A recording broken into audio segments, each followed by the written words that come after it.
Hello everybody and welcome back to another episode of the Director of Football Challenge with Livorno. Now in today's episode we have moved a bit further on than I was expecting. We're going to be facing Juventus again towards the end of the season. You never know, we might get beat less than 8-0 this time. But of course we've got some fixtures to review since the last time we met, and let me just be honest with you here. I don't think I won one, maybe one. So after the January transfer window, after we had played Fiorentina, we followed that up with an 8-2 defeat away to Inter Milan. Now, I don't think the stats suggest an 8-2, but that's exactly what ended up. Mauro Icardi with a double, Lincoln with a hat-trick, Rakitic got himself a goal, Martinez and Perisic for Inter Milan.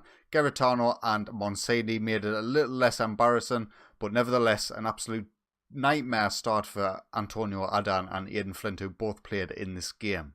We then had a home tie against AC Milan and got absolutely dominated, more than the Inter Milan game, no doubt about it. Luca Garitano got himself a double for us, but Romagnoli a Frankesi double, and Fekir got 4 goals for AC Milan and another disappointing defeat. We then went away to Sampdoria, who were actually top of the league at the time of play, and I'm not sure where they are now. We'll check that at the end. Duvin Zapata got them a goal in the 55th minute, and what was a really tight game. A draw would have been a fair result, but again, we found ourselves on the losing side of things. We then went away to Atlanta and got beat again. Is that 5 or 4 on a row? I'm not too sure, but we got beat 2-0. They took the lead, I think it was just after half-time in the 45th minute, so literally straight from kick-off. Would that be counted as the 46th? It might have been just before half-time, I'm not too sure. But they doubled the lead in the 60th minute. And yeah, as you can see by here, we did absolutely nothing in this game. They didn't do too much either, to be honest with you, but they got another 2-0 win, and it's another defeat for us. And another 2-0 defeat for us, this time at home to Genoa. This was the game I was going to Livecomm, but I completely skipped past it because I wanted to play Juventus again as the Livecomm. For whatever reason, maybe I was feeling a little bit sadistic at the time when I made that decision, but Domenico Crescito gave them the lead in the 37th minute. Eddie Salcedo gave them the double in the 85th minute. And yeah, it's been a rough time at the minute. And another 2-0 defeat, this time away to Frosinone. Now, Frosinone are not a good side in this league whatsoever. So, to go away, I know it's away from home, and we're sort of similar levels and sort of players. Actually, they've got better players than we have, to be quite honest with you. But we should not be getting beat like this by Frosinone. 2-0, even away from home. I would have accepted maybe a 1-0. Definitely would have expected at least a draw. But no, another defeat. And I was actually starting to worry for my job at this point. And then finally, in the last game before Juventus, we actually turned up away from home against Sassuolo and won 2-0. No thanks to Stefano Sensi getting himself sent off in the 47th minute, mind. That was nothing to do with it.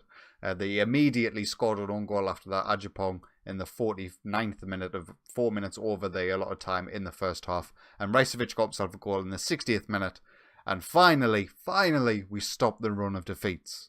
And this is how the table looks after all of those defeats. We are currently sitting in 14th position on 30 points. We're still 12 points clear from 18th position Entella. So our early season form has definitely helped us in staying out of this relegation battle. This could have been so bad. That run of form, I'll just show you the schedule. I think it highlights it a bit more. Just 6 games of utter disappointment and embarrassment actually in most of them. And yeah, so we're 12 points clear of 18th Entella. How far away from 10th now? We're 10 points away from Atalanta in 10th position. So it's highly unlikely that we're going to match last season's antics. But I am just looking to secure our Serie A spot, because if we have another run of form like we've just had, we could quite easily be dragged into it. So for today's game, looking towards the top of the table, we will be placing second place Juventus. Sampdoria have slipped after they beat us earlier on in the last few games. So they've slipped down to third position. Although they do have a game in hand over Inter Milan, who are currently sitting top. I'm not even going to talk about any of the player stats, because you know why? None of our players are there. So we are at home today against Juventus. I have reverted back to the defensive midfielder rather than having the 3 in the centre. We were just conceding so many goals, I thought I'm going to have to make that change without affecting the tactic too much.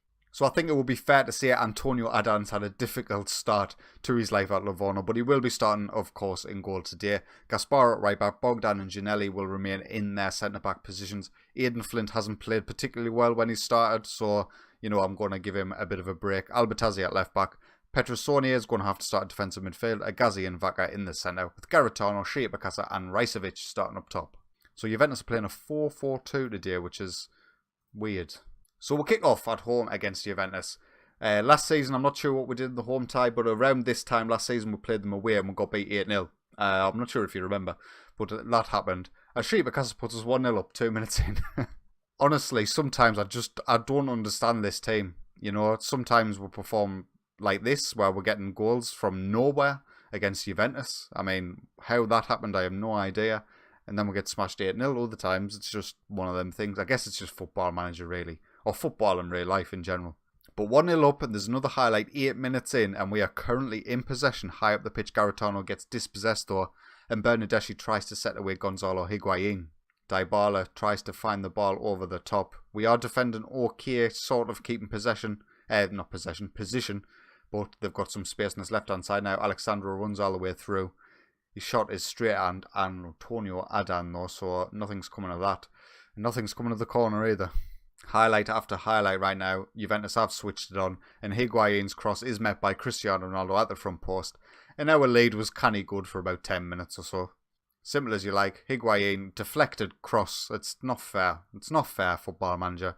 You know, just let us at least have the lead for till half time. That would have been nice. Agazi now with the ball in the centre. We are currently in position, but we give it away. But we get a ball back through Vaca. The ball's played out to Douglas Costa on his left-hand side for Juventus. He gets to the ball and he gets ball in. Ronaldo's there. And whether that was an Adan save or a post, I don't care. But we've managed to keep them out. And of course, the corner is a highlight as well. Pjanic plays it in where you clear. And it wasn't a highlight. It is just all Juventus right now.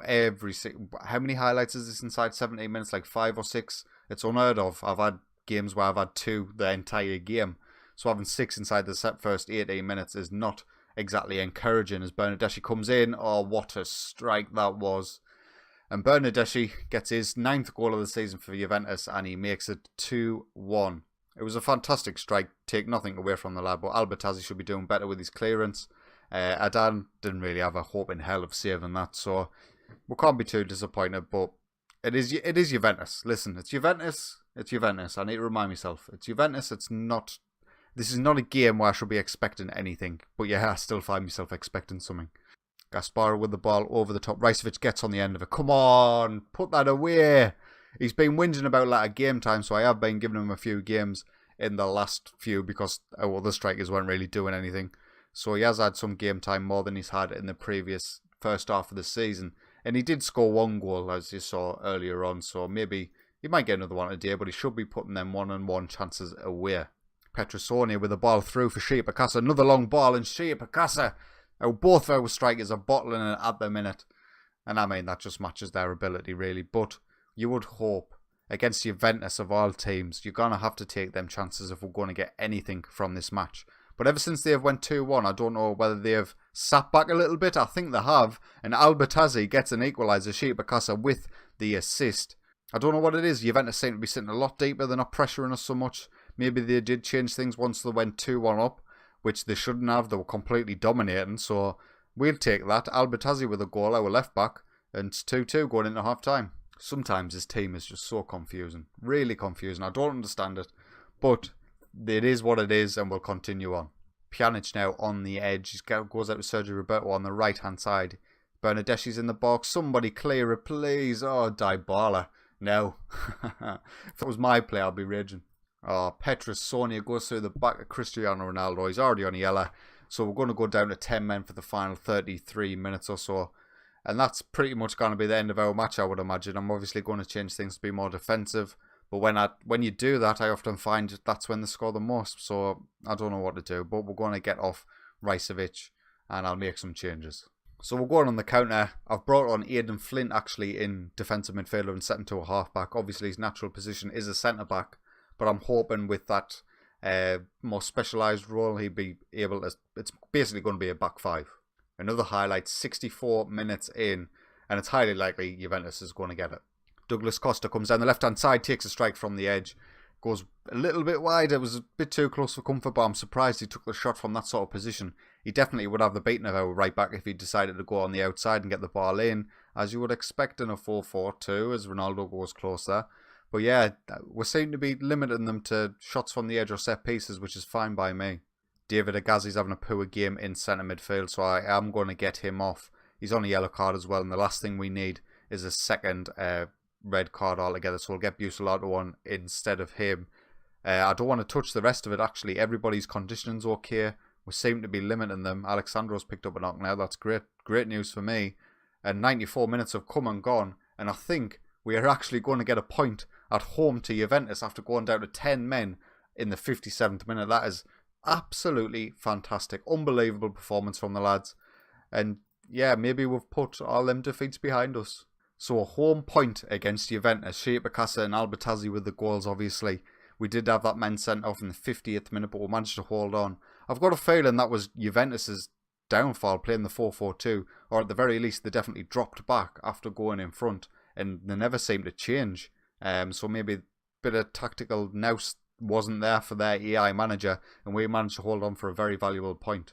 So not a lot of change to the Serie A table after that game. We are still in, was it 13th or 14th we were in before? I'm not too sure, but we're now in 13th position on 31 points, 13 points clear from 18th place Entella.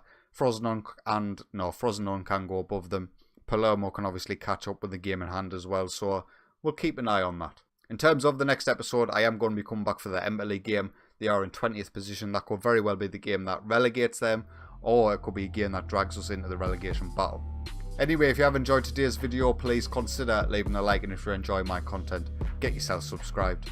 But until next time, take it easy.